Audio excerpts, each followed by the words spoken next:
Hi, Sawyer here. I realized I didn't complete that thought on a previous recording that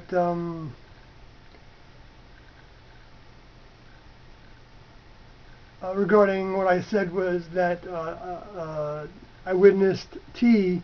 Um, how else to say it, but um, upset in a sense emotionally. Um, uh, in what we would think of as crying a little bit one time in the late mid to late 70s, I guess late 70s, 1970s, obviously. Um,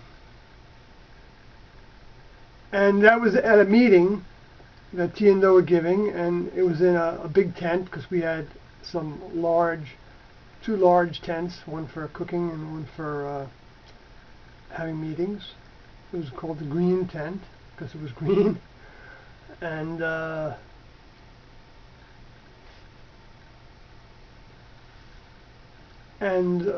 reason was because it was primarily centered around a lesson involving Dan Sodi, but applicable to everybody, many of the group, as the shoe fits. Because frequently T and Do would say, these lessons, some of these lessons that they bring are for specific people, but they know that we often have the same lessons, whether it's sensuality or anger management, so to speak, and you know, um, wanting our own way, likes and dislikes, idiosyncrasies of behavior. But in this case, it had to do with that Dan Sodi he dealt a lot with sensuality. He was a very good-looking male vehicle. He wasn't among the 38 that laid down their lives. He left the group years before that, and he actually did some public things after 1997, but he died in 98 or 99, related to HIV. He was admittedly gay, although we didn't really talk about that in the group specifically, except when we were helping T and Do, or Do actually. We didn't help T and Do. When T left, then Do used students more to help him with certain things, and one of those things was making partnerships, because we changed partnerships frequently for various reasons, and everything was run by Do, but suggestions we had guidelines on making partnerships, the overseers, and I was an overseer, and so I was involved in making partnerships sometimes. And one of them was, were the two partners attracted to one another? And that was not taken casually.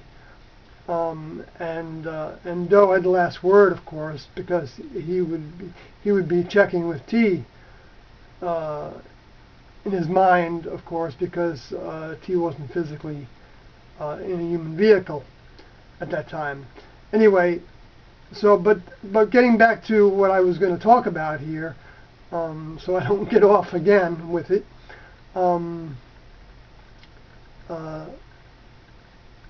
So the thing that T said, where her voice broke up, indicating that she felt very strongly about this subject, which can be also misconstrued to be something that I'm certain it was not.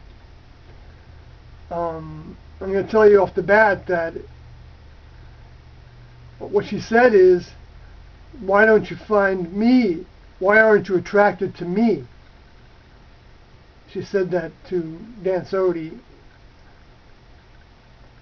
because he was dealing with being attracted to various people in the group, probably primarily males. And that needed to be overcome because we were overcoming all sensual attractions for anybody else.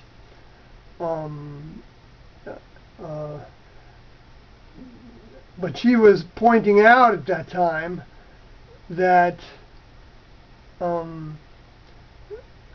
we were acting in a vehicular way. We're acting by our mammalian instincts when we're attracted to another person because of them physically. And you know, we can enjoy their mind too and their characteristics of the way they think and act, and we can also be attracted to that. But many times the biggest form of attraction for mammalians, human beings that are mammalian based in their genetics, is their physical appearance and countenance and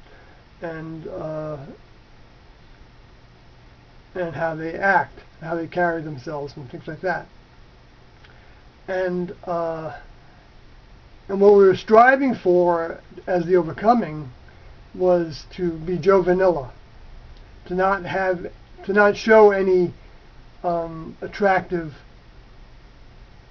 qualities or characteristics, and that's why the females cut their hair shorter, because hair is very often an attraction, and that we wore shirts that were buttoned at the top so that the females wouldn't see the males that might have a little hair there, or you know,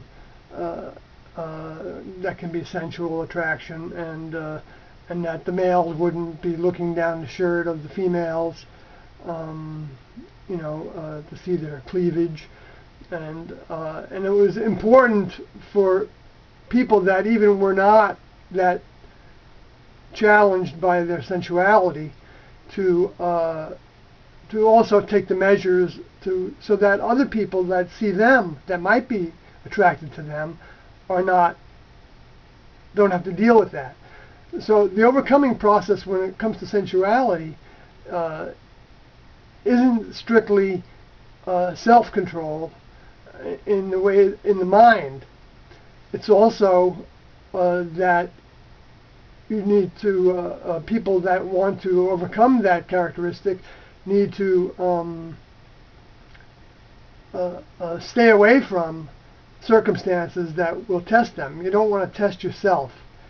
You don't need to test yourself.